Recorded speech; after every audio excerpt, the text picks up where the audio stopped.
Deixa eu te fazer uma pergunta. Por acaso já aconteceu com você de estar numa sala de aula da escola ou da faculdade e alguém soltar aquela frase com um ar de superioridade dizendo: Deus não existe, isso é coisa de gente ignorante que não entende nada de ciência. E nessa hora você ficou sem saber o que responder? Ou ficou travado com aquela sensação que a sua fé seria fraca demais diante de um argumento que você nem entendia direito?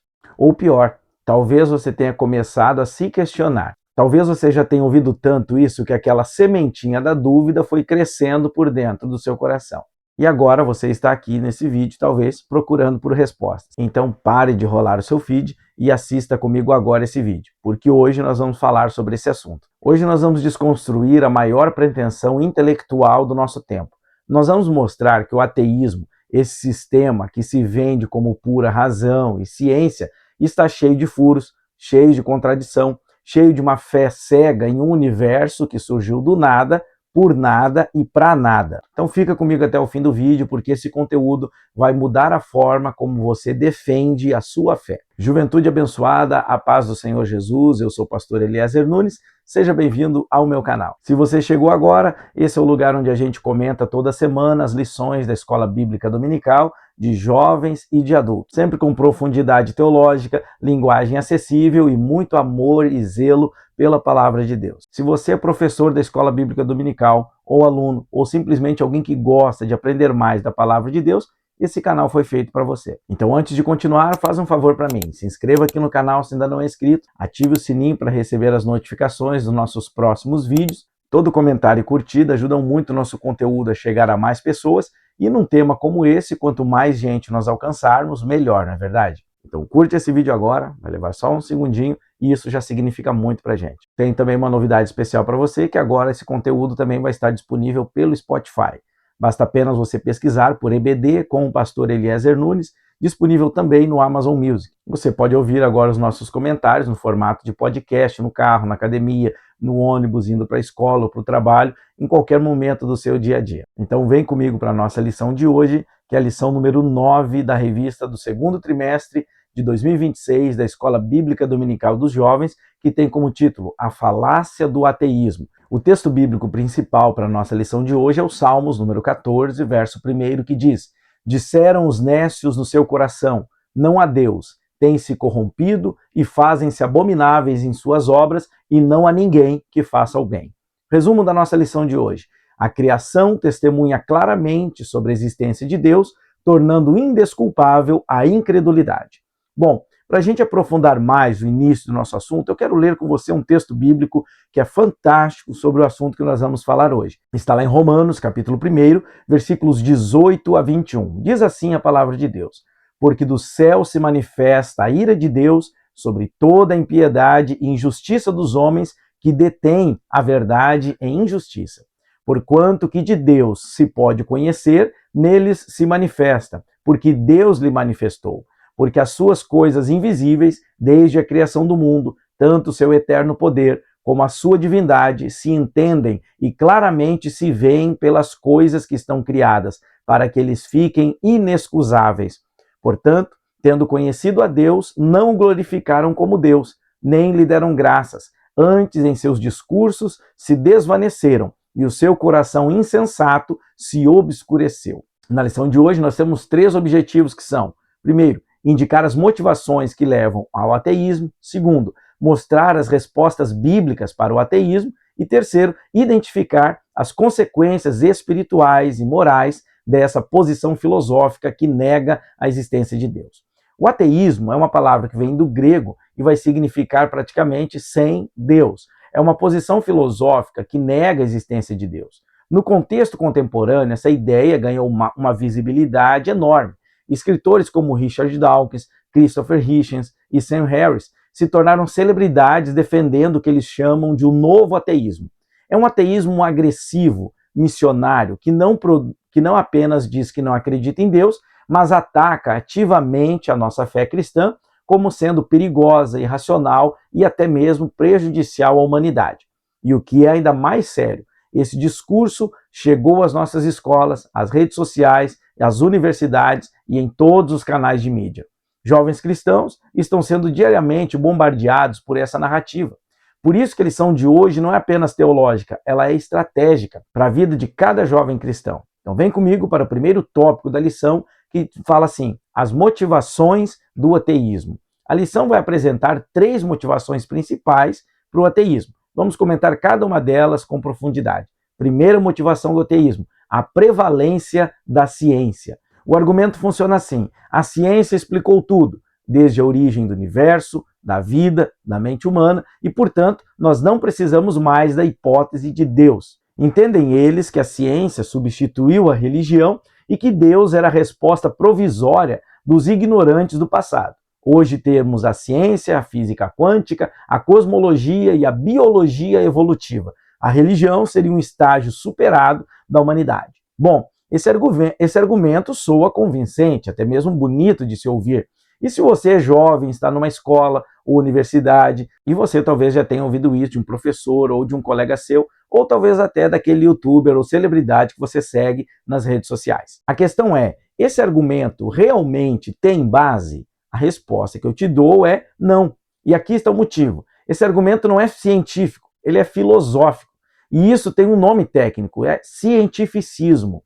Cientificismo é uma crença de que somente aquilo que pode ser comprovado por método científico é verdadeiro. Mas pense comigo, essa afirmação que só é verdadeiro o que a ciência pode provar, ela mesma não pode ser provada por método científico.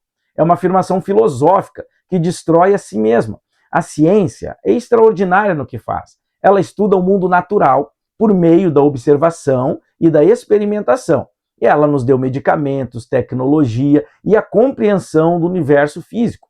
Mas existe uma dimensão da realidade que está fora do alcance do meio científico. A realidade de Deus, ela é transcendente e espiritual. Por que existe algo em vez do nada?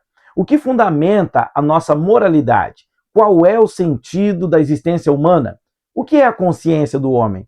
Essas perguntas não têm resposta em um tubo de ensaio de um laboratório. Não porque são irracionais, mas porque elas são de uma categoria diferente. O químico e cientista brasileiro Marcos Eberlin, membro da Academia Brasileira de Ciências e nosso irmão em Cristo, é direto sobre isso quando ele afirma: a ciência tem alcançado tanto sucesso que talvez por conta dessa euforia tenhamos nos esquecidos dos seus limites. Um ufanismo tresloucado tomou conta dos adeptos de uma nova religião se formou, o cientificismo, que professa a fé plena na perfeição absoluta e na onipotência da ciência naturalista. Isso é uma verdade, embora seja preocupante e trágico. Há uma ironia profunda aqui. Cientistas motivados pelo propósito de provar que foram formados ou criados sem propósito algum, constituem isso como um assunto interessante de estudo. Ou seja, você usa a sua razão, o que pressupõe lógica, organização e confiabilidade, para tentar provar que tudo surgiu do caos, sem propósito, sem lógica, sem organização e sem confiabilidade. Isso é uma contradição fundamental em si mesmo. A Bíblia nunca teve medo da ciência verdadeira. O Salmos 19, verso 1, vai dizer assim: os céus proclamam a glória de Deus e o firmamento anuncia as obras das suas mãos. A criação não esconde o Criador, ela o revela. Hebreus capítulo 11, versículo 3 vai dizer: pela fé cremos que os mundos foram criados pela palavra de Deus. E a própria história e a ciência confirma isso. Como a própria lição vai destacar com base em Nancy Pearcey, durante uns 300 anos depois da Revolução Científica, julgava-se que o cristianismo e a ciência fossem de todo compatíveis e mutuamente apoiadores. Estudiosos tão diversos quanto Copérnico, Newton, Boyle, Galileu e outros muitos sentiam-se chamados para usarem seus talentos científicos em louvor a Deus e a serviço da humanidade. Esses nomes não são nomes de ateus que eventualmente eram religiosos. São pensadores profundamente comprometidos com a fé cristã, que enxergavam na investigação do universo um ato de adoração a Deus. Isaac Newton, por exemplo, que formulou a lei da gravidade e é considerado por muitos o maior cientista da história, ele escreveu mais sobre a Bíblia do que sobre a física propriamente dita. Johannes Kepler, que descobriu as leis dos movimentos planetários, disse que fazer ciência era pensar os pensamentos de Deus após ele. Mas uma virada aconteceu com o darwinismo no final do século XIX. Falamos bastante sobre ele, não é verdade, na lição número 7. Então volte uns 2 vídeos aí, você vai poder acompanhar o meu comentário sobre a falácia do darwinismo. Mas com o darwinismo no século XIX, ele fortaleceu o naturalismo filosófico e era, entre aspas, a peça do quebra-cabeça que faltava no ateísmo, ou pelo menos foi assim que pareceu. Só que acontece que a ciência continuou avançando e o argumento do ajuste fino do universo, as descobertas da biologia molecular, a complexidade irredutível das células, tudo isso nos aponta cada vez mais claramente e comprovadamente para um design inteligente em toda a criação. Para quem olha com honestidade intelectual, a ciência não está destruindo a fé, pelo contrário, ela está confirmando cada vez mais o que nós lemos em Romanos 1 e 20, agora há pouco, há mais de 2000 anos atrás. A segunda motivação do ateísmo é o sofrimento e o mal. Essa segunda motivação ela é emocional e filosófica ao mesmo tempo. O argumento clássico é esse, você já deve ter ouvido muito isso em filmes, programas de TV e assim por diante. Se Deus é bom e todo-poderoso, por que ele permite que crianças inocentes sofram? Por que existem guerras, doenças e tragédias no mundo? Bom, essa questão já fez e ainda faz muitas pessoas perderem a sua fé. Não é um argumento fácil de ouvir e também não é uma pergunta com uma resposta simples. Primeiramente, nós precisamos reconhecer que é uma questão legítima, humana e dolorosa. Não podemos tratá-la com superficialidade. Mas vamos pensar com cuidado sobre essa questão. Existe aqui um erro lógico muito importante que precisa ser apontado. Para dizer que o sofrimento prova que Deus não existe, você precisa assumir que o sofrimento é genuinamente uma injustiça. E para dizer que algo é genuinamente injusto, você precisa ter um padrão de justiça. E esse padrão objetivo de justiça, da onde ele vem? Se o universo é apenas matéria e energia sem propósito, não vai existir nem justiça, nem injustiça. Existem apenas eventos físicos e científicos. Para você entender melhor, uma criança que morre de leucemia e uma pedra que cai no chão, do ponto de vista do ateísmo puro, são eventos igualmente sem significado moral nenhum, porque é uma filosofia fria e sem sentimentos. Isso significa que o problema do mal é paradoxalmente um argumento que pressupõe que Deus existe para funcionar. Você só pode se indignar com a injustiça do sofrimento se você acredita que existe uma lei moral objetiva que está sendo violada. Norman Geisler, no livro Não Tenho Fé Suficiente para Ser Ateu, ele fala sobre isso dizendo assim: toda lei possui o criador da lei. Existe uma lei moral, portanto existe o criador da lei moral. O problema do mal, portanto, aponta para Deus, indicando que ele existe e não contra Deus. E a Bíblia vai além da lógica. Ela não responde ao sofrimento humano com argumento filosófico, mas ela responde com uma história. A história de Deus, a história de que Deus não ficou sentado no seu trono celestial, indiferente à dor humana.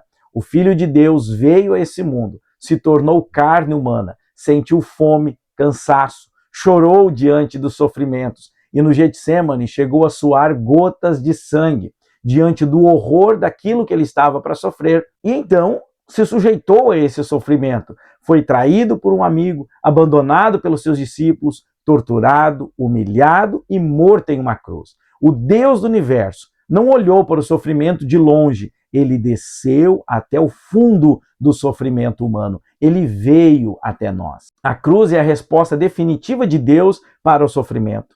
A cruz não quer dizer que Deus eliminou a dor da história da humanidade, mas quer dizer que Deus garante que estará junto com a gente e que a última palavra não pertence à dor e nem ao sofrimento. Paulo vai afirmar em Romanos 8:18, dizendo que estou certo que as aflições do tempo presente não dá para se comparar com a glória que em nós há de ser revelada. No versículo 28 do mesmo capítulo, ele diz: porque sabemos que todas as coisas contribuem juntamente para o bem daqueles que amam a Deus. O sofrimento nas mãos de Deus tem uma finalidade, mesmo quando nós não conseguimos enxergá-la no momento. William Lane Clark, um dos apologistas cristãos mais destacados do nosso tempo, ele descreve como que ele era antes de se tornar cristão, dizendo que vivia na escuridão, no desespero de uma vida afastada de Deus e não conseguia enxergar um propósito para a vida. Nada mais importava realmente. Porque o sofrimento sem Deus é devastador. Já o sofrimento com Deus é sustentado pela esperança da redenção, é um outro nível de experiência. A resposta cristã para o problema do mal não é ignorá-lo, é olhar para a cruz e dizer: Deus sabe o que é sofrer. E ele transformou o maior sofrimento da história, a maior injustiça da história, em uma história de salvação para toda a humanidade. Terceira motivação do ateísmo: o orgulho e o desejo de autonomia. A terceira motivação é talvez a mais honesta de todas e a menos discutida, porque o ateísmo muitas vezes não é uma conclusão intelectual, ele é uma decisão moral. O ser humano, que foi afetado pelo pecado, deseja profundamente ser o senhor de si mesmo.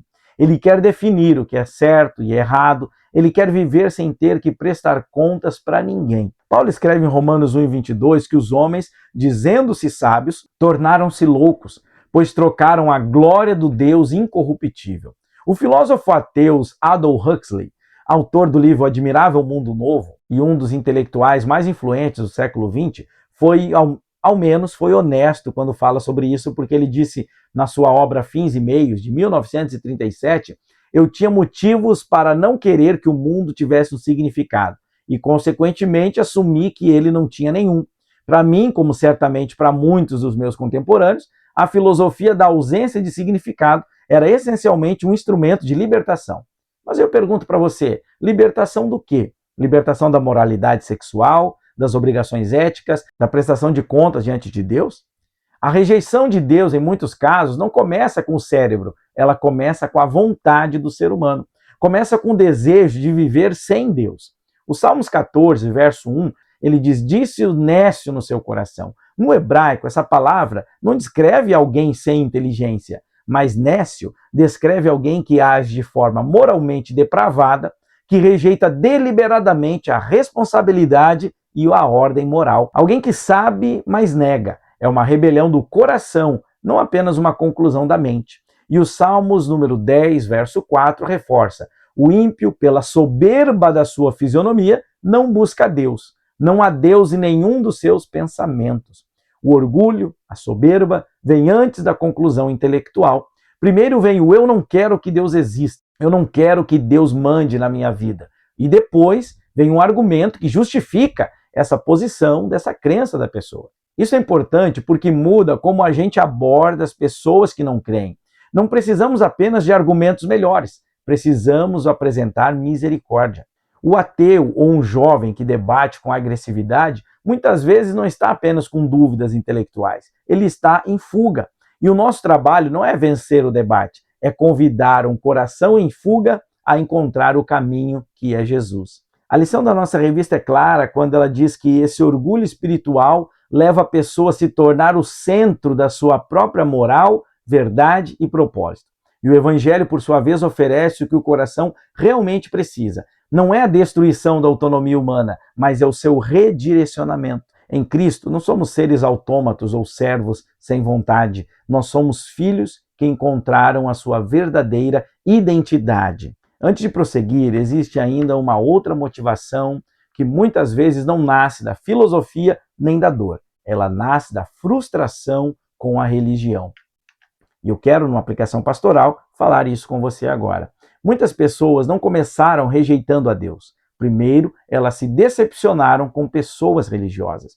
Muitas pessoas se tornaram ateus porque viram líderes manipuladores, escândalos, hipocrisia, legalismo, abuso espiritual, igrejas sem amor e discursos que não combinavam com a prática. Pessoas que às vezes usavam o nome de Deus e cometiam as maiores das atrocidades contra outras pessoas e às vezes contra elas mesmas. Outros se tornaram ateus porque acharam que Deus não lhes respondeu ou não lhes ouviu em momentos de doença ou até mesmo de perca de alguém que amavam. Outras pessoas passaram por dores, sofrimentos profundos e não encontraram acolhimento. Então, pouco a pouco, a revolta contra homens religiosos ou situações acabou se transformando em uma rejeição ao próprio Deus. Isso ajuda a explicar porque muitos ateus modernos possuem não apenas dúvidas intelectuais, mas também feridas emocionais profundas ligadas à religião. E aqui nós precisamos fazer uma distinção importante. A falha dos homens não anula a verdade de Deus. Jesus nunca escondeu que existiriam religiosos falsos ou hipócritas. Em Mateus 23, ele confrontou duramente os fariseus, justamente porque eles aparentavam ter uma santidade por fora, mas estavam corrompidos por dentro. Ou seja, a existência de falsos religiosos não destrói o cristianismo. Na verdade, ela confirma o que a própria Bíblia já dizia sobre a fraqueza, a fragilidade da condição humana. Muitas vezes o problema não é sede de Deus, é decepção com cisternas quebradas que os homens construíram. Por isso que a resposta bíblica ao ateísmo não é ficar defendendo instituições porque elas são falhas e instituições perfeitas não existem. A resposta é apresentar a pessoa de Jesus Cristo. Porque homens falham, igrejas podem falhar, líderes podem falhar, mas Jesus continua sendo a revelação exata do amor de Deus pela humanidade. Segundo tópico da nossa lição, agora vamos ver uma resposta bíblica ao ateísmo. A Bíblia não se defende como um político na tribuna em um debate. Ela não está na defensiva.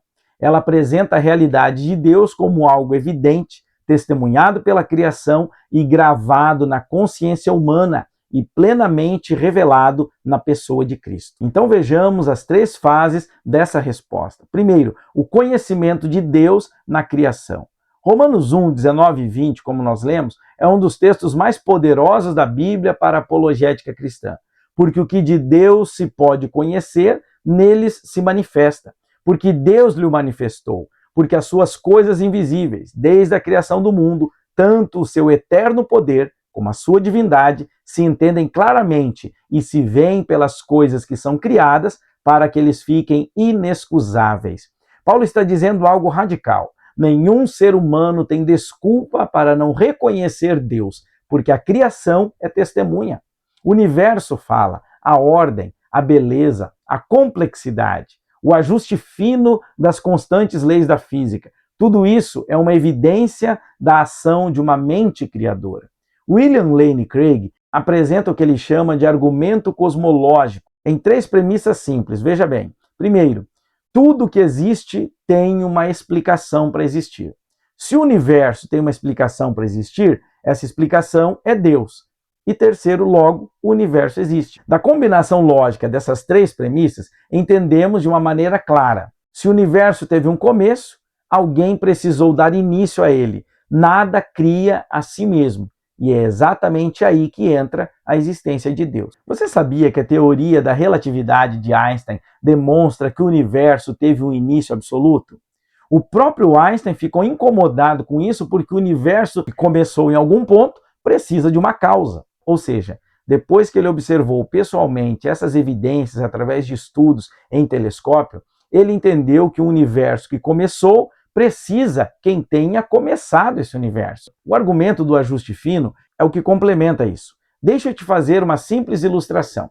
Se não fosse o ajuste fino, a realidade do universo seria tão improvável como você estar andando por um deserto e achar um celular funcionando perfeitamente e acreditar que ele se montou sozinho ou surgiu do nada. Marcus Eberlin explica o que isso quer dizer. Para o universo existir e sustentar a vida inteligente, dezenas de constantes físicas precisam estar calibradas com uma precisão absurda.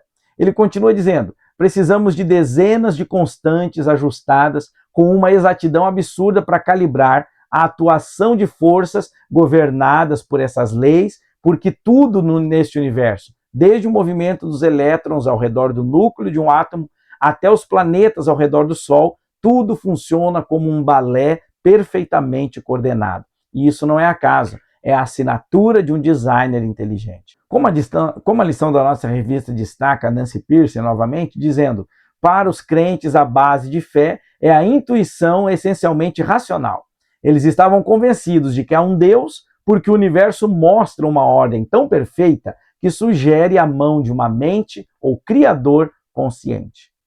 Ou seja, olhando para a complexidade, nós somos levados a reconhecer que há um Criador maravilhoso que fez tudo isso. Segunda resposta bíblica ao ateísmo, a queda humana. A Bíblia vai mais fundo do que um simples argumento racional. Ela explica uma coisa que talvez você já tenha se perguntado, jovem.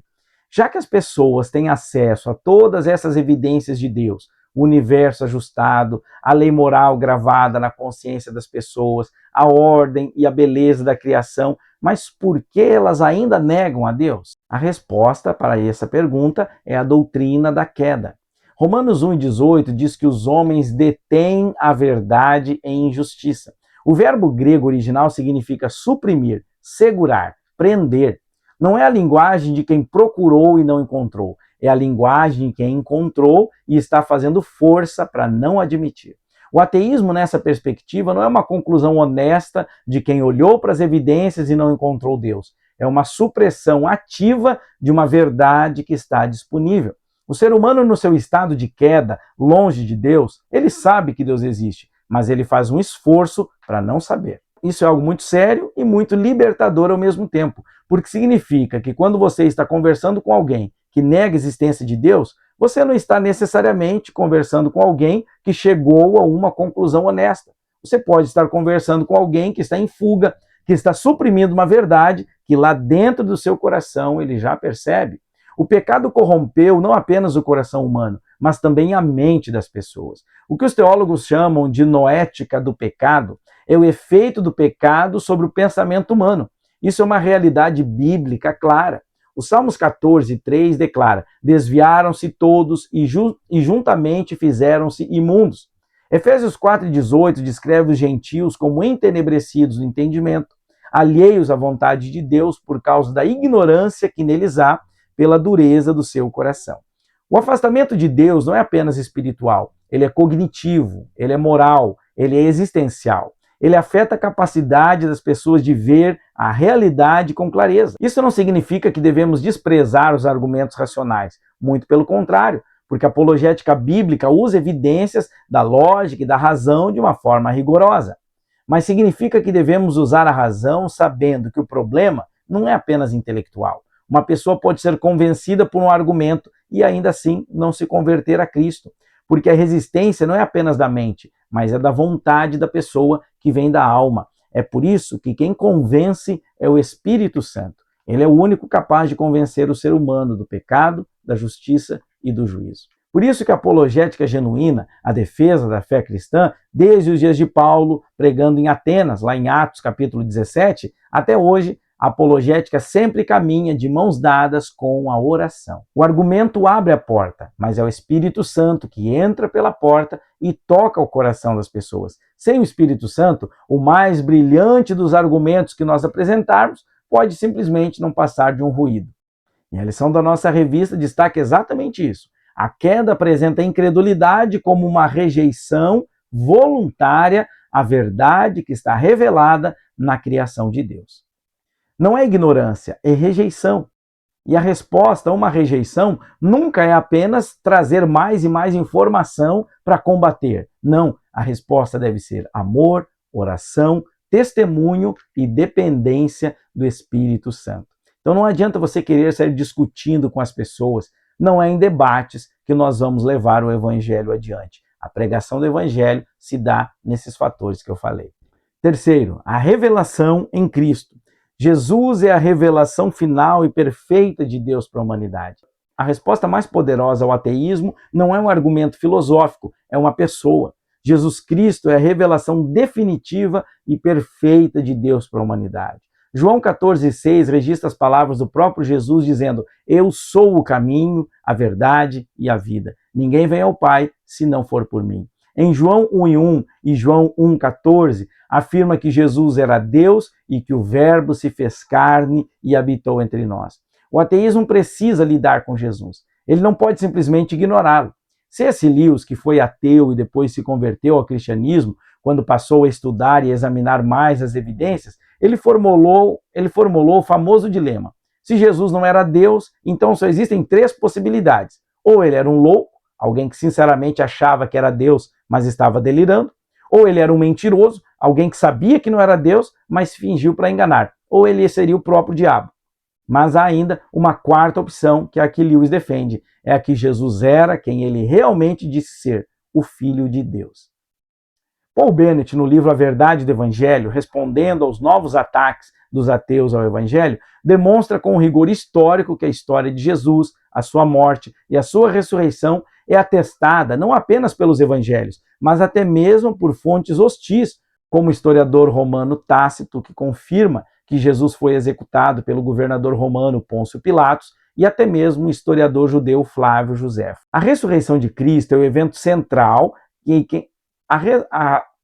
a ressurreição de Cristo é o evento central do Evangelho. O apóstolo Paulo diz que Jesus não ressuscitou, então é vã a nossa fé. E quem examina honestamente as evidências históricas precisa dar uma resposta para esse acontecimento.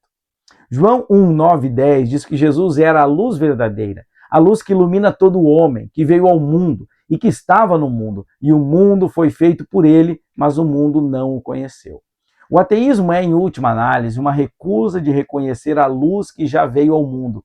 E sem essa luz, como Jesus mesmo disse, o coração humano permanece em trevas. O pastor Valmir Nascimento, no livro O Cristão e a Universidade, aponta para algo muito importante para os jovens. A resposta à influência do ateísmo não é o recolhimento da igreja para um gueto espiritual, mas é a presença ativa cristã no mundo acadêmico, científico e cultural. Nós precisamos de cristãos capazes de contribuir com as descobertas científicas, com inovações tecnológicas e com bases para a própria educação. Necessitamos de cristãos eruditos, comprometidos com o reino de Deus e que participem de discussões filosóficas. A resposta bíblica ao ateísmo não é fugir do mundo acadêmico, mas é entrar nele com a mente de Cristo e o coração do Evangelho. Por isso, não tenha vergonha da sua fé nem do Evangelho. Como o apóstolo Paulo diz em Romanos 1, 15 e 16, porque não me envergonho do Evangelho, porque ele é o poder de Deus para a salvação de todo aquele que crê. Terceiro tópico da nossa lição: as consequências espirituais e morais do ateísmo. Agora chegamos na parte que muitos preferem não discutir. Não se trata de atacar os ateus como pessoas, porque muitos deles são pessoas sinceras, inteligentes e até mesmo boas em muitos sentidos do aspecto humano. O que precisamos examinar são as consequências lógicas de um sistema de crenças ateísta. O que acontece quando se leva o ateísmo a sério em todas as suas implicações. E a primeira consequência é o vazio existencial. Se Deus não existe, então o universo não tem propósito.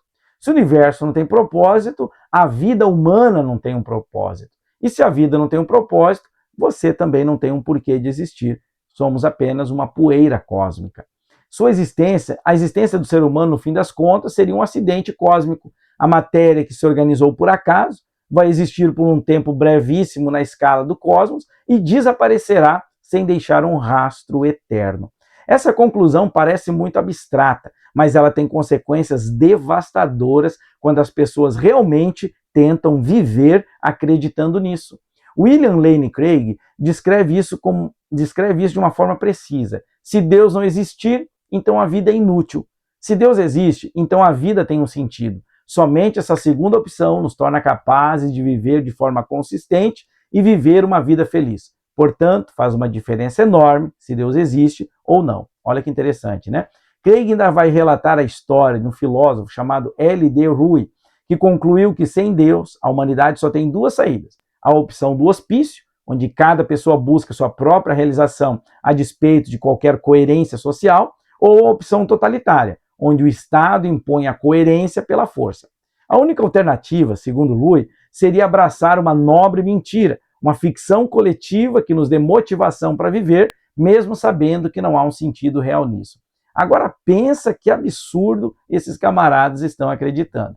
Porque no ateísmo levado até o fim da sua lógica, precisa de uma mentira para que a humanidade consiga continuar vivendo sem se transformar em uma catástrofe completa. Mas o que a experiência humana vai mostrar? Que o coração das pessoas não se sacia com mentiras nobres. O salmista já tinha captado isso há muito tempo com uma beleza incomparável, porque ele diz assim nos Salmos 42 e verso 1, assim como o cervo brama pelas correntes das águas, assim suspira minha alma por ti, ó Deus. Ou seja, esse vazio que as pessoas tentam preencher com conquistas profissionais, relacionamentos, beleza, prazeres e um acúmulo de seguidores e exposição nas redes sociais, na verdade, é saudade de Deus. É um buraco com a forma de Deus que nada mais pode preencher dentro do ser humano. Agostinho de Hipona, ele mesmo que chegou a ser um gnóstico por alguns anos da sua vida antes de se converter, ele capta isso de uma forma interessante em uma das suas confissões, uma das frases mais citadas na história do pensamento cristão. Ele diz assim: tu nos fizeste para ti, e o nosso coração vive inquieto até que descanse em ti. O coração humano foi criado para Deus, e sem ele não encontra repouso. As pessoas podem tentar buscar em outros meios, elas podem tentar acumular muitas coisas, mas o vazio vai persistir. Ele sempre estará lá e cada vez crescendo mais. E essa realidade, e a realidade sociológica que a gente vive hoje, confirma isso. As sociedades mais secularizadas do mundo, ou seja, aquelas que já romperam completamente com tradições religiosas, como os países escandinavos, por exemplo, onde as pesquisas de autodeclaração têm os maiores índices de ateísmo do mundo. Esses lugares também apresentam altos índices de depressão, solidão, ansiedade e, pasmem, suicídio. Porque o vazio existencial promovido pela cosmovisão ateísta não é um argumento teórico, ele é uma tragédia completa na vida de pessoas reais. Ele destrói a vida do ser humano, porque a ausência de Deus deixa uma ferida que nada neste mundo consegue curar. Segunda consequência, a confusão moral. A segunda consequência é a dissolução moral objetiva. Se não há Deus, então não há uma moral absoluta para as pessoas viverem. E se não há lei moral absoluta, ninguém pode dizer que alguma coisa é certa ou errada. O historiador russo Dostoiévski já enunciou isso com precisão. Se a imoralidade não existe, então tudo é permitido. Norman Geisler vai demonstrar isso com o que ele chama de argumento moral. Primeiro, toda lei possui o criador da lei. Existe uma lei moral, portanto, existe um criador dessa lei moral. O problema é que os ateus usam a lei moral o tempo todo para condenar o nazismo, para condenar a escravidão, para condenar a injustiça, mas eles não têm um fundamento filosófico para fazer isso. Pense comigo, se o ser humano é apenas átomos organizados ao acaso, por que então que os seus átomos, você que está me assistindo, teriam mais valor moral do que os átomos de um criminoso terrível como Hitler, por exemplo? Richard Dawkins, o mais famoso ateu do mundo contemporâneo, foi surpreendentemente honesto sobre isso. Ele escreveu: no final, não há nenhum design, nenhum propósito, nenhum mal, nenhum bem, nada mais do que a indiferença. Bom, se isso for verdade, o ateísmo não tem base para condenar absolutamente nada de ruim ou de bom que possa haver no mundo. A Bíblia oferece o fundamento moral mais sólido possível, o caráter santo de Deus. Ele diz na sua palavra: sede santos, porque eu sou santo. A ética cristã não é arbitrária, aleatória, mas ela reflete a natureza de um Deus que é a própria bondade, a própria justiça e o próprio amor. Como Paulo afirma em 2 Timóteo 3, 15 e 16, dizendo que as sagradas letras podem tornar-te sábio para a salvação. E toda escritura é inspirada por Deus e útil para nos instruir em justiça. Sem esse padrão divino, de certo ou errado, que a Bíblia deixa bem claro, todas as pessoas ficariam facilmente confusas e seriam facilmente manipuladas. Agora, o terceiro tópico desse item vai falar sobre a missão da igreja. Porque a terceira consequência do ateísmo na sociedade não aponta para os ateus, mas aponta para nós. Porque diante do crescimento do ateísmo, a igreja não pode ficar paralisada pelo medo ou pela ignorância. A igreja é chamada para ser sal e luz. Como Nancy Pearson articulou isso com uma urgência profética, dizendo assim: na função de pais, pastores, professores, líderes cristãos e de grupo de mocidade, vemos constantemente os jovens humilhados pela contracorrente de tendências culturais poderosas. Se tudo que lhes dermos for uma religião do coração, não serão bastante fortes para se oporem à isca de ideias atraentes e perigosas. Os jovens crentes precisam de uma religião do cérebro, educação em cosmovisão e apologética. Educar os jovens a desenvolver uma mente cristã já não é opção, é parte indispensável do equipamento de sobrevivência. E isso é para você, jovem cristão.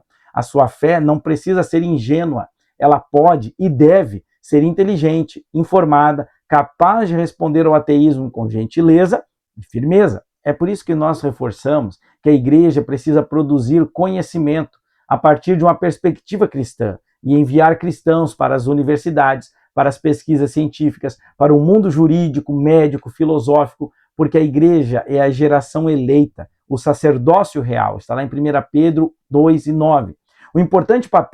Nós temos o importante papel de influenciar positivamente a cultura, preparando-a para a recepção do evangelho da paz.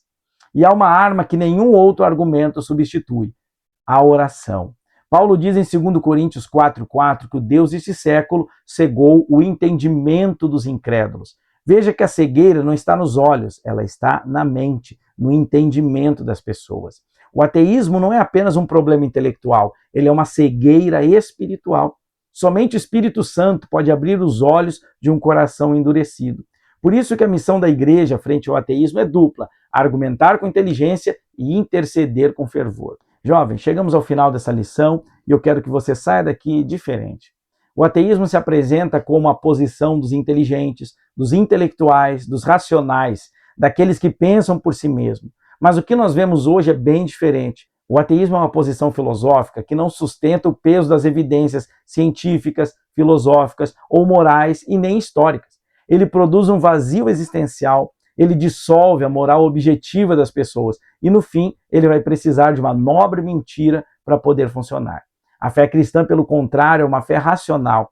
Ela não pede que você apague o seu cérebro para crer em Jesus, mas ela convida você a ver e a enxergar a glória de Deus nos céus, a perceber a lei moral de Deus gravada na consciência do ser humano, a considerar a pessoa de Jesus Cristo com toda a seriedade intelectual que ele merece.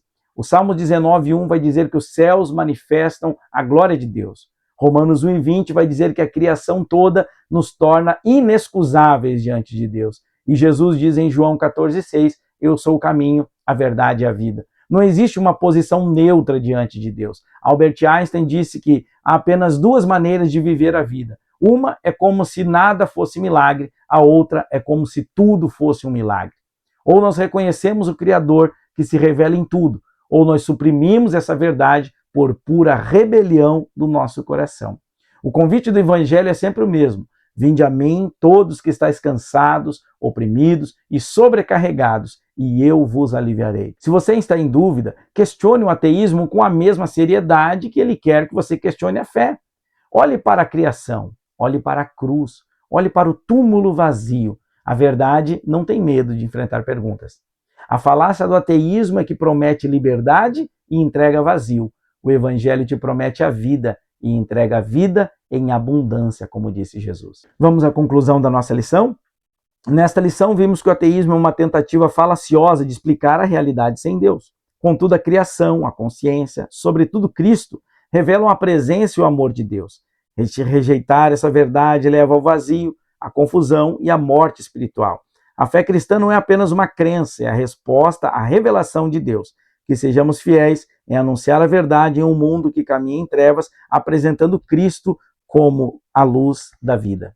Então, que nesse mundo de hoje nós possamos ser, como diz essa camiseta que eu estou usando, a resistência. Somos a resistência em um mundo vazio de Deus. Se esse vídeo te ajudou, compartilha com alguém que precisa ouvir isso. Talvez um amigo seu que está passando por dúvidas na fé. Curta, comenta, compartilha, se inscreva no canal. Te vejo no próximo vídeo comentando a próxima lição da EBD e não esquece de acompanhar e seguir a gente também lá pelo Spotify. Um abraço, Deus te abençoe e até nosso próximo vídeo.